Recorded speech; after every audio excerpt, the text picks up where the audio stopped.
Hello everyone. I hope you've got your fans ready there for the flies. Welcome to this session. My name's Sally Bothroyd. I'm the Executive Director of the NT Writers Centre, which is the producer of the NT Writers Festival, which means I get to write lots of grant applications, which is not always fun, but we've got a man here with us who does lots of writing for fun. I'd like to first of all acknowledge the Aranda people and their leaders past, present and emerging before I introduce to you Morris Gleitzman, who is the Children's Laureate. And I've got to say thanks to the Children's Laureate Foundation, the Australia Council and the Copyright Council for helping Morris come to the festival here in Alice Springs. And I was very excited when one of the workers from the foundation rang and he said I wasn't allowed to tell anyone, but Morris Gleitzman was going to be the next laureate and they'd like him to come to Alice Springs. So I was one of the first to know, and I kept it very quiet until it was fully announced. You're still alive, so you mustn't have leaked it to anybody. Yes, I didn't leak it, and everything fell into place, and here you are in Alice Springs on a very special weekend when we've had rain, so you've even seen the Todd flow. And if that happens 2 more times, you have to live here, apparently. So be careful. Okay. Well, it wouldn't be the worst thing in the world. So it's great to see so many people in the audience, especially so many young people who I know must be fans of Morris's books, and we're going to leave lots of room at the end for questions, so keep your questions ready because you'll get an opportunity to ask them towards the end. I'll just say a little bit about Morris. You probably know mostly about him anyway.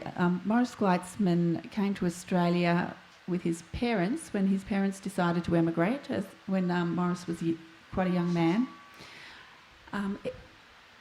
The first writing he did was as a TV writer, and there'll be some people in the audience that would remember the Norman Gunston show, and Morris wrote for the Norman Gunston show, which must have been some great times there. He started writing for children, and he hasn't stopped. He's got 40 published books, which is really quite incredible. And he's quite an advocate for children's books, writers and reading. That's why he's the Children's Laureate, which he'll be doing for 2 years. He's visiting schools, visiting communities, talking about reading. That leads us to the topic of this panel, or this session, called Sowing Seeds. What does that mean to you, Morris, sowing seeds as a children's writer? Oh, it's a very evocative phrase, actually, since I saw that that was the title of this session way back 5 or 6 minutes ago. I've been thinking deeply about sowing seeds. Actually, just before I get on to sowing seeds, I just had a flash and I need a bit of local knowledge. The word laureate, is it a synonym? Is it another word for what I think is also called a lasso? Does anybody? That's a lariat. That's a lariat. Okay. Damn, I thought I was onto something there, because actually the work I've been doing over the last 18 months as laureate has involved a lot of metaphorical sort of throwing a rope over people's shoulders and trying to get them into various conversations. But maybe more of that later. Sowing seeds. Well, one of the big privileges of being laureate is that I've been able to step aside from the writing treadmill a bit. I'm still doing some writing, and spend more time. And I think this is something that is good for everybody, no matter what their profession. Spending a bit more time thinking about the broader picture of what it is I and my colleagues do and why we do it. And because this, of course, grows directly out of the basic role description for a laureate, which is to do anything and everything to try and maximise the opportunities for as many young people as possible to spend as much of their time having the fullest access to the biggest range lots of superlatives in the Laureate world, the biggest range of books and reading, and in particular stories. And so the phrase sowing seeds immediately connected with quite a lot of the thinking I've been doing. The process of writing, of course, well, I say of course because I've been familiar with this for a long time. Some of you younger readers may only be first coming to realise this.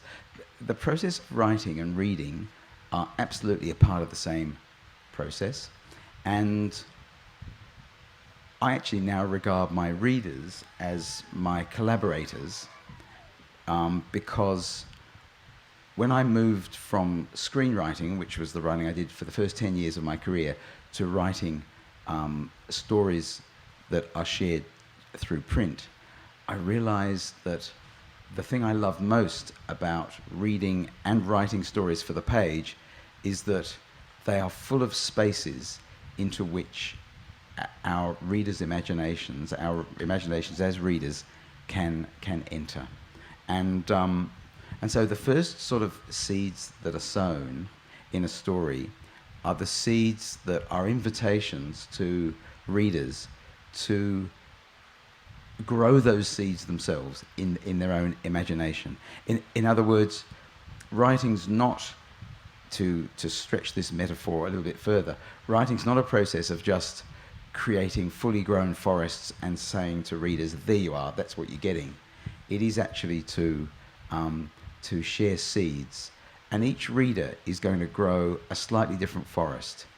The seeds, the nature of the seeds has been chosen by the author, but still the way they grow and how they combine together to form the forest of that story is really up to each individual reader. Now, I've gone into more detail with that particular example of sowing seeds than I promised I would, so I'm just going to skate over a couple of others. My core concern and belief as Laureate is to remind, or in some cases inform, adults that their children's reading, or the reading of all children, because when I'm in the corridors of Canberra, I'm not just talking to people about their own actual kids, that young people's reading is, I think, absolutely crucial, in a crucial part of our adult responsibility to help equip young people for the huge challenges that lie ahead. Every human generation faces big challenges. I think our young people today, in 10 or 15 years' time, when they're adults and it's their world, they're going to be facing a bigger range of global challenges than any human generation before. And we need to help equip them in all sorts of ways. And many of the seeds that a story makes available to young readers has the capacity to help equip them in all sorts of ways. I'll go into that in a bit more detail later on. And then on a more sort of practical level, I guess, storytelling, which involves always at least one character struggling to solve or survive at least one problem. We are interested in that because as soon as a story has a problem, it has at least two possible endings, and our innate curiosity makes us want to find out which. And as soon as characters have problems, they start doing things and having emotions about those problems, and the doing things is great because we can visualize that in our imagination, and the having emotions is great because we will always know what those emotions are. We'll have felt them ourselves, even if we've done nothing like what the people in the story are doing. And the way traditionally that these elements are woven together to carry us through a story is in a plot. And again, with plot development, as readers, we prefer not to be told absolutely everything that is happening and is about to happen. We want to be invited in to participate, to speculate, to have a sense of being able to make educated guesses as to what might happen next, but never to know exactly. In other words, a different type of seed is being sown, which is the seeds of possibility in a story. And there should always be, I think, more seeds of possibility than actually become actuality, because that way it's more fun for us readers, and we get to speculate a bit more and make some unconscious choices as to, if we were that protagonist, which of those seeds we would hope would grow to our benefit. So that's 3, and there's probably more, but I think that's probably enough for now. Three different ways in which seeds are sown. And as a children's author, as you're saying, do you feel a sense of responsibility in the sort of the stories that you're putting out there for children? I know with your Once series, that's a very serious topic. Well, I do feel great responsibility in a number of areas. Probably the greatest sense of responsibility I have is, and it's my one absolutely unchangeable rule as a writer for young people, I will never ever write a story in which the young main character feels worse about themselves and their place in the world at the end of the story compared to how they did at the beginning. And that, for any of you who know my work, I know sounds like quite a grandiose claim, because, for example, when you're writing fiction set against the Holocaust, that most terrible demonstration of the worst that our species is capable of, it's that real time in our human history was full of instances where countless individuals felt worse about themselves, I'm sure, and their place in the world at the end of the story, at the end of their story, because in many cases it was the impending end of their life, than they did earlier in their life. But another area of responsibility, I think, is that stories have the opportunity, unlike, say, news media, which we have requested now for several generations to provide us almost entirely with examples of the worst behaviour that humans are capable of. Unlike news media, stories have the opportunity, and therefore I think the responsibility, to show both sides of human existence and human possibility.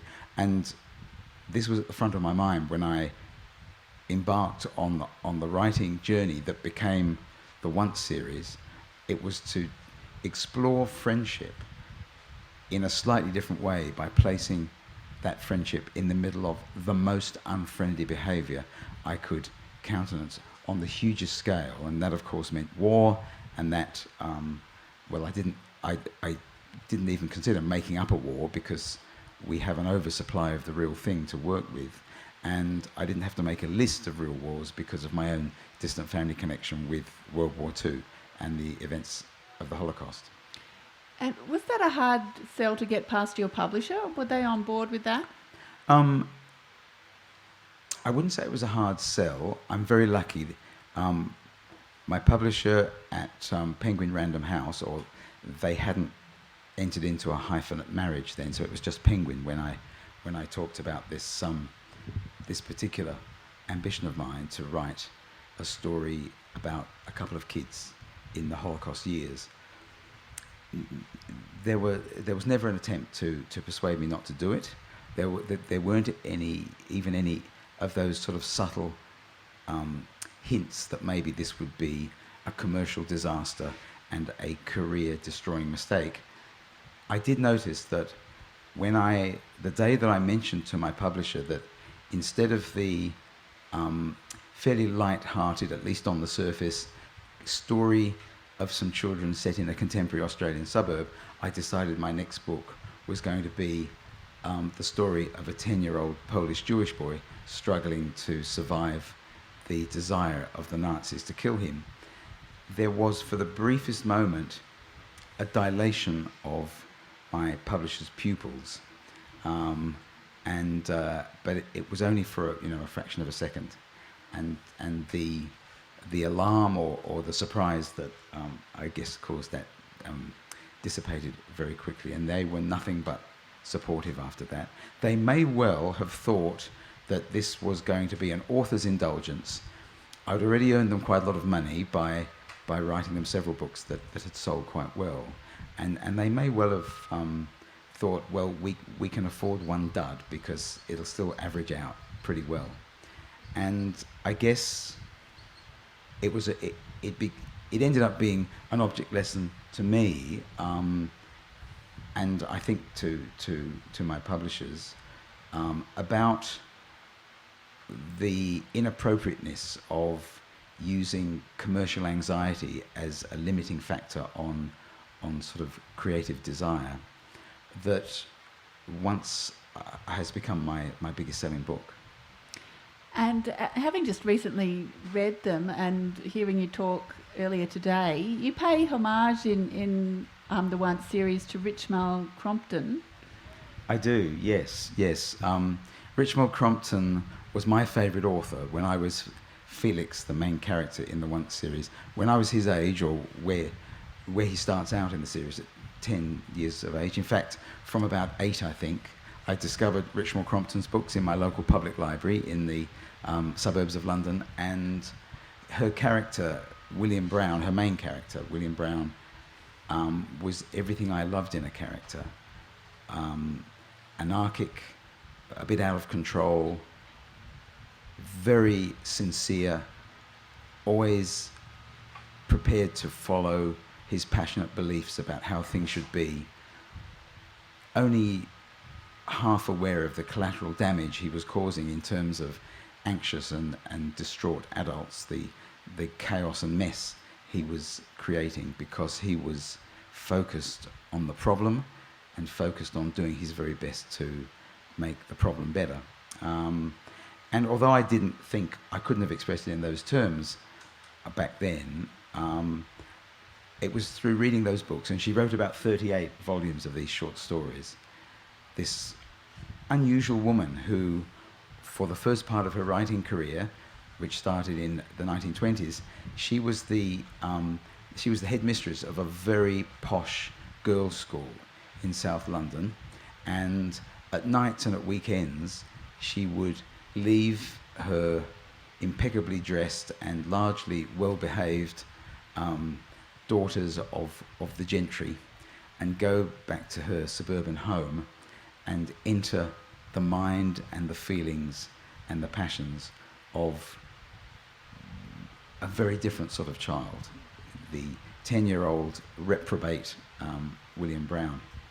And I loved everything about her story as well as his. And it was through reading those stories that I not only first had an inkling that this might be the life for me, but perhaps more importantly, I was absorbing some really important stuff about characters, about how, because we are condemned as humans to go through life really just sliding past the surfaces of each other,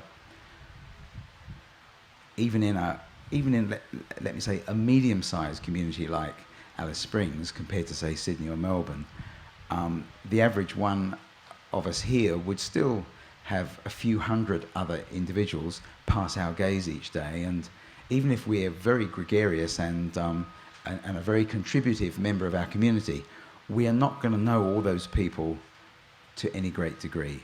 And certainly in cities, every day there might be thousands of other humans who flit through our gaze, and all we can do, if we notice them at all, is make largely unconscious assumptions about who and what they are from their surface.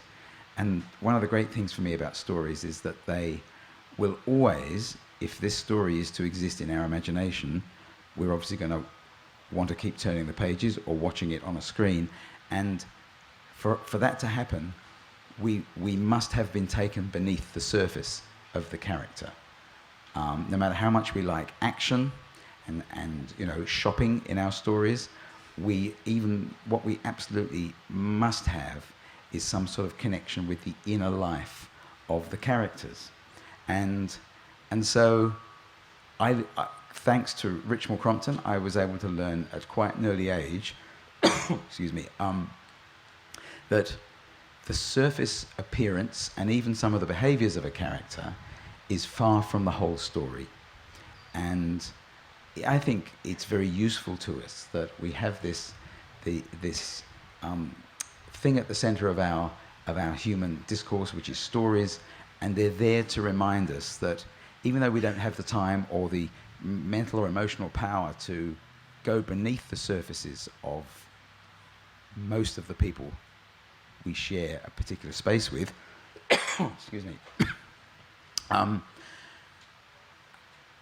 the potential is there, and that if we only get to glance at somebody and make that snap judgment about who or what they are, there are stories in our lives that generically remind us that those snap assumptions are always wrong, or at least incomplete. I'll let Morris get a sip of water, but I'll ask, you were a writer already, writing for TV, as I said.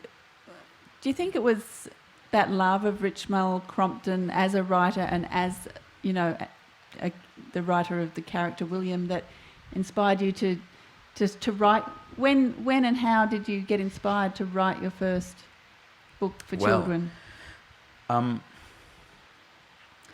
My screenwriting was mostly for adult audiences, but I did write a few films and TV programs that had children as their main characters.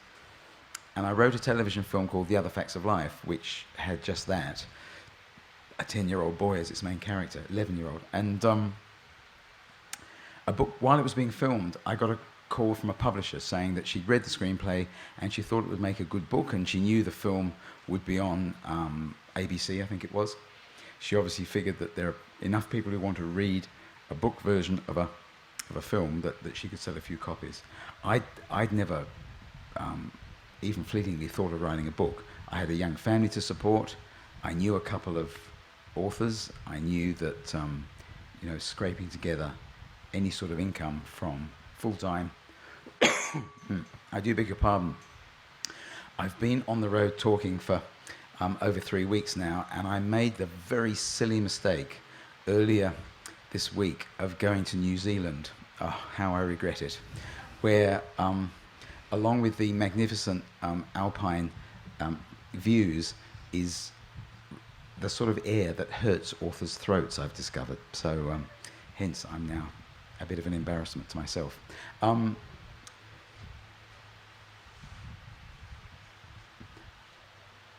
Although I didn't for a minute think that this was a wise career move to be having a go at writing a book, it still felt like an adventure. And I figured it couldn't be that hard because I'd already written the story as a screenplay, multiple drafts, and it was simply a case of rewriting it into a different medium. And as a freelance screenwriter, I'd adapted various authors' novels into screenplays, so I thought, generally, if you can do something one way, you can do it the opposite way. That's perhaps a foolish view of life, but that was the spirit with which I sat down to do this. And I found that in this instance I was right, and in fact I realised I could do it better the opposite way.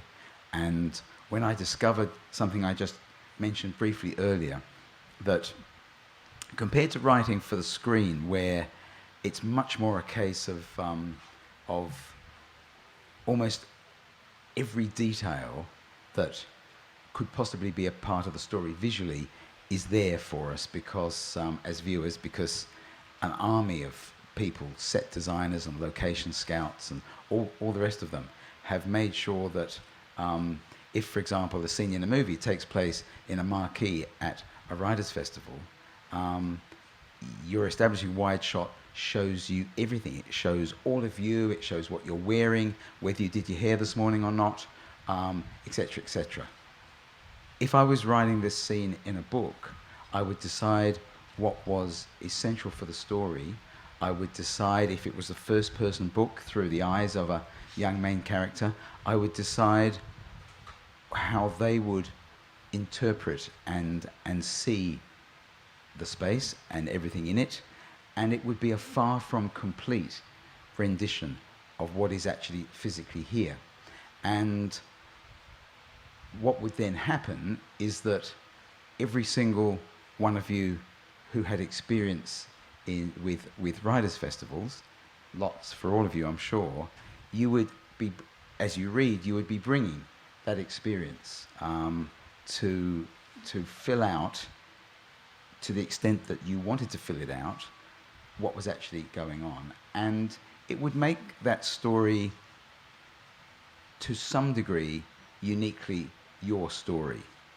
Because I might mention that the sides of the marquee were open, but it was a particularly sultry day and lots of flies, so a couple of fans were going.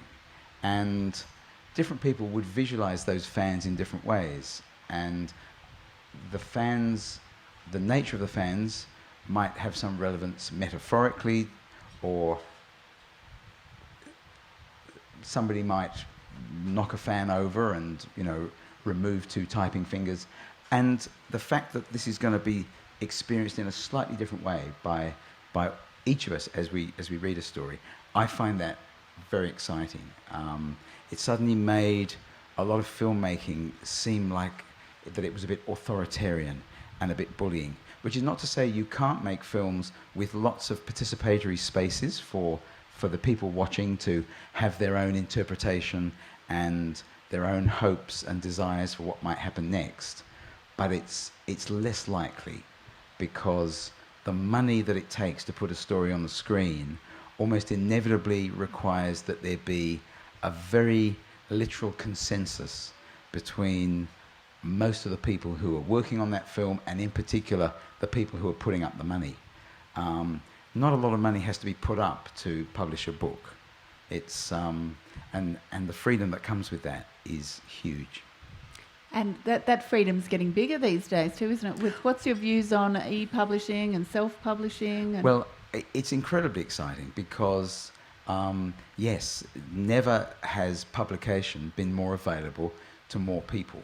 There's been a slight shift of priority, because it used to be that in the old ways of publishing, the very scarce opportunity was to have a book published. Once your book was published, distribution, publicity and marketing would flow automatically. Now, any of us can publish anything we like online, but the distribution, which is not just about making something available to people, it's also letting them know it's there. And then the publicity and marketing, which is to do with sending out strong messages that, yep, it's just over there, and here's why you're going to love it. Those are harder to achieve, not impossible, but harder to achieve for somebody who doesn't have that infrastructure in their lives via a traditional publisher, but is self-publishing online. But having said that, there's a whole new species of I think they're called influencers, and many of them are influencers about their own work. And the whole thing's come full circle now, because I keep an eye on who is being published, particularly in Penguin Random House, which is the publishing company that I have most opportunity to eavesdrop in. And I noticed that quite noticeably there are people, mostly young people, who have done whatever one does online to garner tens or even hundreds of thousands of followers. And if such an influencer can come up with a good idea for a book and demonstrate even a reasonable amount of ability to write, they will almost certainly get that book published, because they are bringing with them what it was traditionally in the old world, it was traditionally only the publishers could do, which was to connect you with large numbers of readers. Now, new authors are bringing potentially their best-selling number of readers with them to the publisher's contract table. And I know there's quite a lot of young people, and I know you meet young people all the time in the schools, that like to write fan fiction. Have you met any writing fan fiction based on your works? Well, I know that there is fan fiction written based on my works. I'm a little bit nervous about fan fiction because there aren't any boundaries with fan fiction. It's as perhaps it should be. I've got to be careful because I know there's somebody from the Copyright Agency Limited here. We did a session this morning in which we spoke very necessarily about how our literary culture would fall apart without the legal protection that authors have to control what happens to their work. But I also think there's room, absolutely, for people to play around the edges. I think if people want to write fan fiction based on my characters, as long as it is clearly fan fiction and books aren't popping up with that are obviously related to some of my books in a way that's going to confuse readers as to who exactly wrote what. But with fan fiction, what is both exhilarating but can be a little bit tricky is that there are no boundaries. So I had a very disconcerting conversation with a young woman in her early 20s who was a huge fan of books for children and young adults, and she was also a huge fan of fan fiction. And she was describing how she was she'd started writing some fan fiction based on one of my books where the main character was about 11 or 12 and was imagining him a few years down the track when he was having his first sexual experiences. And that felt a little bit weird to me because, well, I just felt like a protective parent at that stage. And what are your intentions, I almost said. So, yeah. Yeah, I can imagine that must be an odd feeling, this creation that you've sent out there. Well, it was an odd feeling, but I don't feel that I had any right to, actually prohibit such things, because that would be contradicting what I've been saying about how much I love the fact that when I put a character out there in a story, the form, the medium that I've chosen to write this story in, which is a very participatory one, where the character is going to function and appear to be slightly different in each reader's imagination.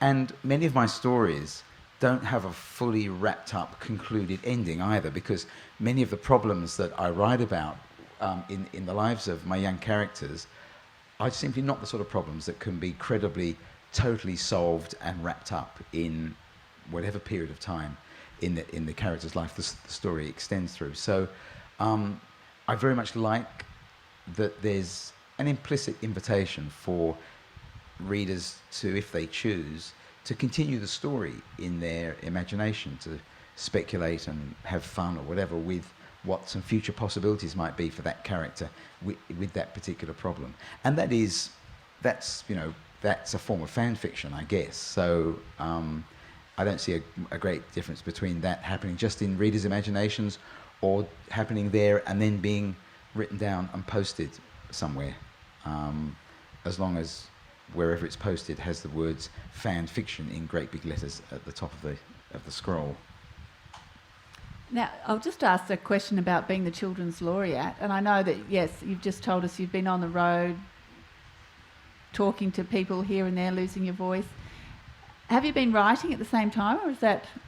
Well, I never write when I'm on the road. I envy authors who can, and I've heard all sorts of amazing stories from my publicist at Penguin Random House and others who work with a range of authors, and some authors can come off stage from something like this and into the back of a car or a taxi, and the next thing, they've got the laptop out and they're knocking out a quick, novel.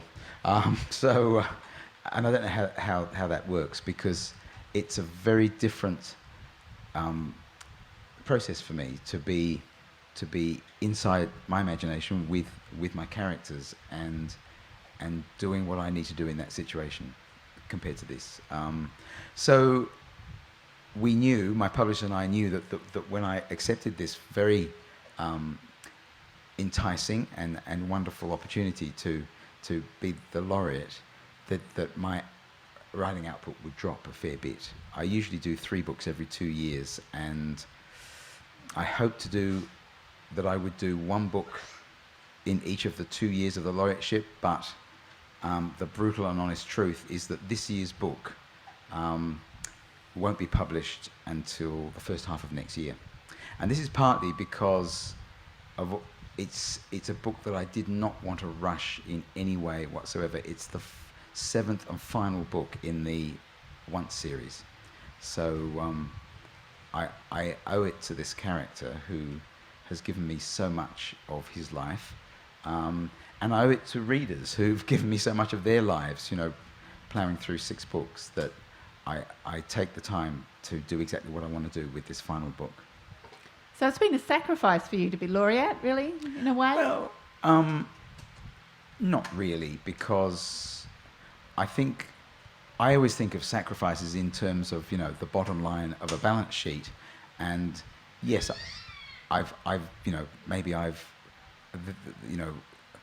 when my final list of books is there and I'm no longer there, there will perhaps be 1 book less than there might have been. But I have a sense that all the books I write from next year onwards will have benefited from what I mentioned a bit earlier, this opportunity to just take a step back and think about the broader picture of why I do what we do and why kids reading, and in particular stories, are so important and irreplaceable. And I've always had the great good luck to have more ideas for books than I have time to write books. And part of that is to, how can I put it? So a selection has to be made in a way that ideally hurts the feelings of as few ideas and the characters attached to them as possible. Because if word goes around that you are that you're cavalier in the way you treat these gifts that come to you in the form of characters and ideas, well, you don't want that word to be getting around even, the realm of your own imagination. And you're very in touch with your inner child, like you were saying, 10 or 8 to 11-year-old readership. Is there a sort of an idea, a zeitgeist of children at the moment, or a theme you can see that attracts them, that you're keen to write about next? Or well, I've always felt that now the young people here might argue with this, but I've always felt that young people haven't changed much over the last 1,000 years or so.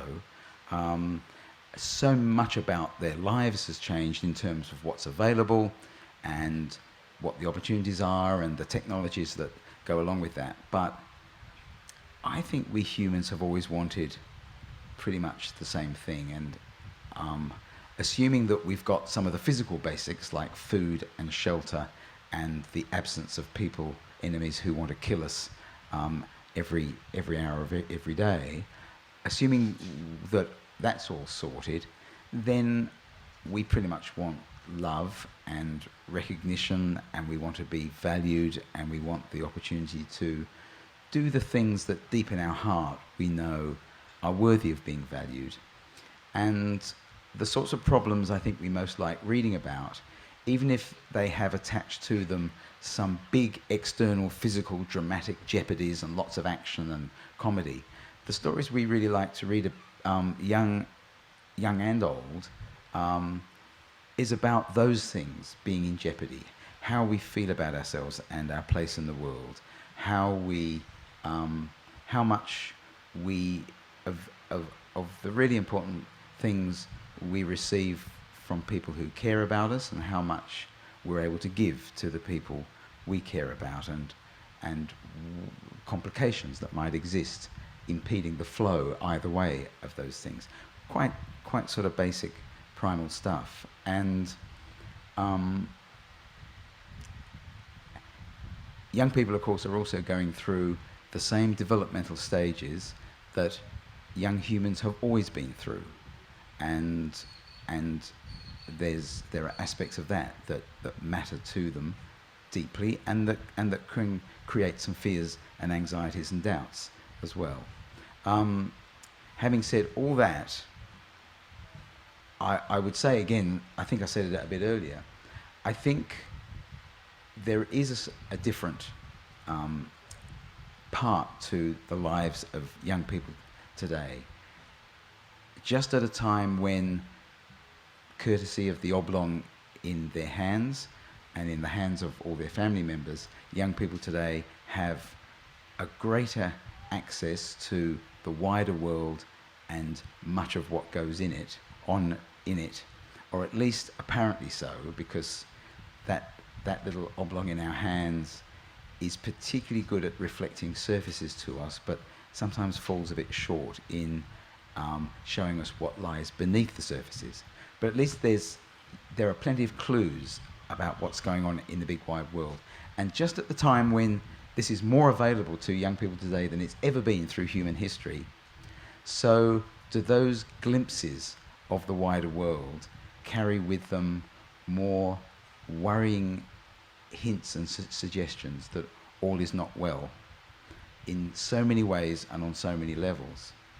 And I think I spend a lot of time thinking and also listening to young people and talking with them about how they see the world, how they see it today, how they see how they imagine it in their future over the next 10 or 15 years, and how they see themselves as adults, and what place in what sort of world will they have.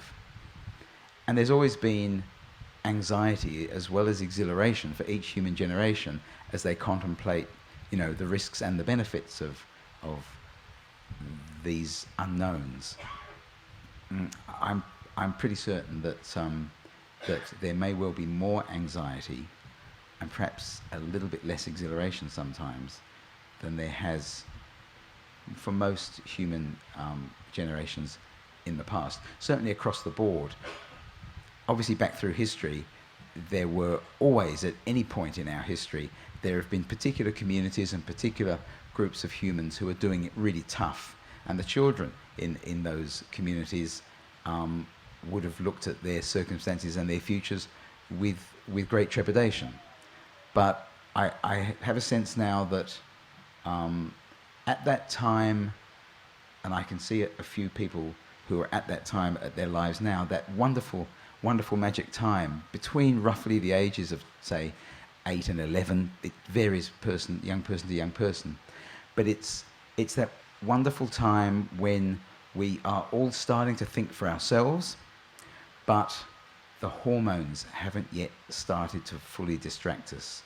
We're actually able to start to make sense of the world on our own terms, make our own choices about what we feel is fair, unfair, just, unjust, worth our attention or not, an area where hope can credibly grow or not, all those sort of things. We're doing this at a time when, for a few brief years, we are not distracted by what will eventually become, for many of us, not all, because there's a whole rich variety of responses to the biological imperative and the flow of hormones. But for many, once those hormones start buzzing, for the rest of our lives, we will be devoting a good part of our attention to either propagating our species. I know that's a very grown-up term for you younger folk. What that really means is having sex, or living with the consequences of having done so, or not done so, in, of course, some people's case. And, well, I won't go through all the permutations. And for years, I didn't understand when journalists said to me, "So, Morris, why are all your main characters 10 or 11 years old, and why do you write for 8 to 11 or 8 to 12-year-olds? And I said, well, I didn't choose any of that. Those were the characters who just started coming into my imagination, and I figured that if I'm writing about 11 or 12-year-old characters, young people like to read characters who are slightly older than them. But it turns out it was something totally different. I just lucked into wanting to write about the lives of the most interesting demographic of humans. All of us, when we're in that wonderful brief period. I think that's a good moment to see if there's any questions out there. It's going to be hard to tell with the flies. You younger audience members, this is why you're here. This is why I insisted that there be at least a few people under 14 here, because this stage in this whole festival is depending on you. Because older folk get really embarrassed about asking questions in case other people think that they're dopes. Whereas I know, because I've been to over 2,000 schools in my career, I know that when it comes to that fear, I know you've got other fears, but when it comes to that fear, I know that actually you can handle it. So please, can one of you show how easy it is to ask even an author like me, who does sometimes not know when to shut up, to ask him a question? Oh, there's one in the red. It's not a fly. Earlier you were saying that you can't write on the road. So is there any particular place or circumstances you need to be able to write, or like where you write most creatively?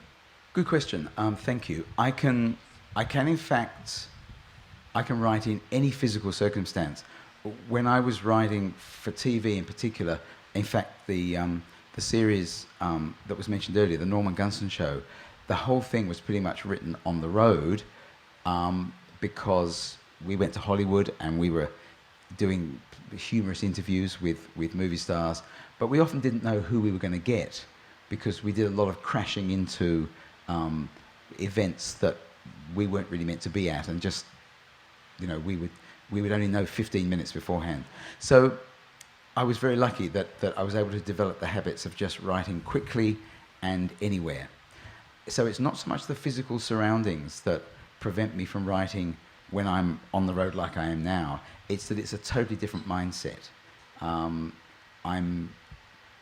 sort of, before your very eyes, I am creating and writing a character called Morris Gleitzman, author. Whereas that character is pushed way into the background when I'm writing my books, and if he pops up too much, I have to have a stern word with him and get him back into the cupboard. Any other questions out there? Here's another one up the front. The young people are showing us how. Do you prefer writing by hand or writing on the computer? Very good question. I actually, when I was 17 and I decided I was going to really see if I could actually become a professional writer, I was determined to do it properly. And in movies, I'd noticed that writers, as long as they were alive and writing, after about 1870, maybe 1900, they always wrote straight onto a typewriter. Typewriter is an ancient machine, but it was a little bit like a keyboard, but you had to do all the work. Unfortunately, I didn't actually learn to do it properly, because I started out typing with just 2 fingers, and 40 years later, I'm still just typing with 2 fingers, which is a really foolish thing to do, because it might seem like a wonderfully casual and sort of spontaneous thing to do when you're very young, but after you've done it for 40 years, your chiropractor, who you see very regularly to fix your stiff and aching neck and back, can't resist every time telling you that you wouldn't be in this pain and this terrible place where you have your bones cracked if you learnt to type with all your fingers. It's all to do with the weight of the human head, apparently. I've never had this experience, but if anyone here has ever picked up a recently live human head that has just been severed from its body, but it's still got all its juices and all its kind of weighty stuff in there, you'd be amazed how much it weighs. And if you type with two fingers, you have to lean forward slightly to look down at the keyboard. And that means that your head isn't sitting as it was designed to do, neatly on your spine. It's hanging forward, and your poor neck and back muscles are kind of, groaning. And I hear them muttering to each other sometimes, why, for God's sake, did that man not learn to type with all his fingers? It wouldn't have been that hard. Oh, it's not too late, but then again it is, because, no, look, there's, this is, what I'm about to say isn't terribly scientific, but it feels like a universal truth to me, even though I can't prove it through science, and that is that when you're over 60, and I'm 66, if you want to change a major life habit, for every year that you've been practicing that habit, you need 10 years to change it. And that means that I've been typing with two fingers for 48 years. So it's going to take me 480 years to learn. No, I'm sorry. I know that's right. In fact, I'm going to write a sort of self-help book. You haven't ever tried one of those programs where you read it and it writes it? I did a little bit, but I tried it quite early in the piece, where it was a new technology. Oh, they hadn't got the blips out yet, so... They hadn't got the blips out, and I found it hugely entertaining. Whereas these days, you just say, Siri, write me a novel, and, in 3 weeks it's there. So, yeah, I might try that sometime. Okay, who's brave now? And any grown-ups with a question, or are the kids going to lead the charge again? When I was talking about the multiplier effect for us more senior folk in reversing lifelong habits, it doesn't apply to asking questions at literary festivals. If there's anybody here who has had a habit for the last 47 years of never asking a question at a literary festival, you could actually reverse that instantly. You'll be amazed. Yes. Maybe that's the self-help book I should write. Oh, this is so exciting. I can't wait to see what's coming next. Not exciting. Okay. No. You mentioned, as we all know and worry about, the effects of mobile phones and social media on young people and the high anxiety levels. But I think we tend to forget that we grew up in an era where, we were a bit scared of communists, but they didn't really eventuate as much for us. But global warming and the degradation of democracy and these problems are real, and they must affect young people in a way they never affected us. Well, I think that's right, because... And inequality. Yeah, I mean, we're in approximately the same sort of age group, give or take, I've got to be careful, give or take, 30 or so years. I can certainly remember, growing up under the shadow of the bomb, which was not the neighbour's really clapped out old car. It was actually, the bomb, the atom bomb. But I guess while those sort of fears were very real, there was also one had a sense that it could happen, it might happen, but the probability was that it wouldn't. As young people become more fearlessly investigative about the nature of the world, there are some of those big problems that you've mentioned that are actually happening now. And until there is a greater prioritizing and focus on slowing them down and then eventually, hopefully, reversing them, which is going to be a multi-generational task. It's not a case of, oh, it probably won't happen. There are still people saying that, but that's just human nature, I guess. Tough times. But I must say, having said all that, I found your equivalency between Facebook and communism really fascinating. I've not heard that point made before in terms of its capacity to unravel the very fibre of our society.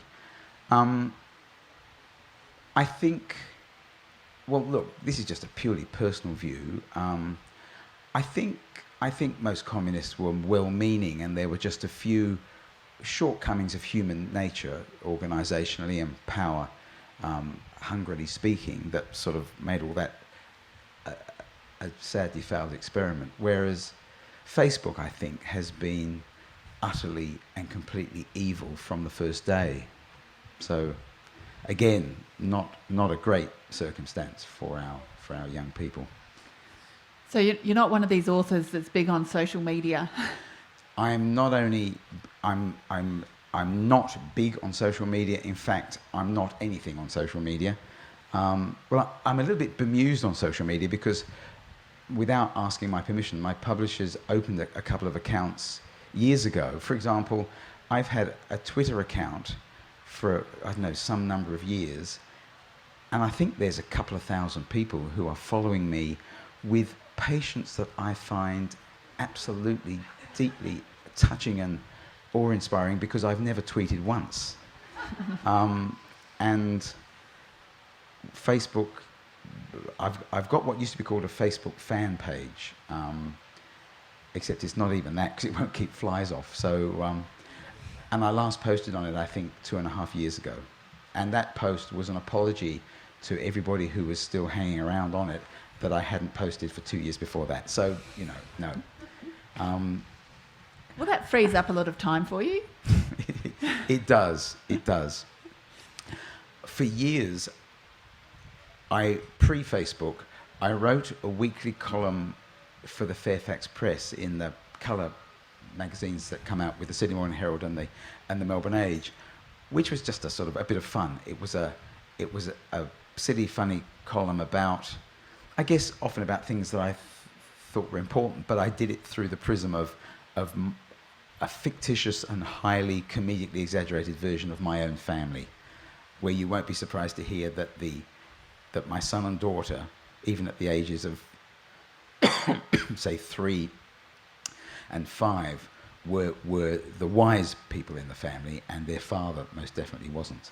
And I used to really enjoy it, and up until the point after about 10 or 12 years where I didn't enjoy it anymore because, well, I wasn't enjoying it. So then when Facebook came along, I felt that I'd done my time really in sharing, and the thought of finding a different way of doing that, such as telling the truth about, you know, detailed aspects of my life, didn't appeal to me at all. Okay, time for one very last question. If someone's got up the front here, and then we'll have to vacate the marquee. A mic's on its way. Hi, Morris. I'm curious about your early, like 4, 5, 6-year-old childhood. Did you have a lot of books, writers around you? I'm just interested in how. Do you feel like you were always a writer? It was always going on? Just in case you missed any of this up the back, it's a really good question about my formative years, my first 5 or 6 years of life, and did I have a book-filled life with other writers around modelling what might be possible, and did I have thoughts or dreams of being a writer at that early age? The answer to all those things really is no. My earliest ambition was to be a professional soccer player, preferably of global fame and massive salary. And that was really one of my first experiences in life of discovering that not only must every story have a character with a problem, but inevitably every real-life person is going to have problems in their life. And my problem was I wasn't very good at soccer, so I moved on from that. What I will say, and I'm eternally grateful for this, is that even though we didn't have a book-filled house, my parents weren't particularly affluent, and there was always more that needed buying than money to buy it. But my mother had worked in a bookshop before she got married, so my parents signed me up at the local public library as soon as I could read independently, and there resided a very libertarian librarian who didn't believe in artificial boundaries like kids section and adult section. So I was allowed to roam freely through that library and borrow any books I wanted to from quite a young age. And I read hugely and in a very varied way. And sometimes in some of the adult books in a disbelieving and somewhat puzzled way, but it was all very, very good luck, I think. Oh, that's a great way to end. I think that's what sowed the seeds to grow, for you to be the writer, to then spread the seeds Well, yes. to the children again. Well, what a great thematic wrap-up that was. In this beautiful garden that we're sitting in. You've seized 45 minutes of pretty decontextualized rambling from this author, and you just, with a little flick of the wrist, you brought it into a perfect circle. What Circle talent. of life. Well, Absolutely. I'll just say thank you, Morris, for spending this time with us and coming to the festival. And I know Morris is visiting some schools as well next week, and then flying to Darwin to talk to more people. So let's hope your voice holds up. But we've really enjoyed having you here at the festival. Thanks everyone for coming in the audience and putting up with the flies as well. I've been a bad host and forgotten to look at what the next panel is, and the festival director was out there. She'll be cross with me, but there is another panel on. Oh, she's waving at me, saying you're very bad. And Morris will also be hanging out in the bookshop, and he's happy to sign any books and have a chat to anyone Absolutely. who's been too embarrassed to ask a question. Thank you for coming along on this momentous day where we all have to prepare ourselves for 3 more years of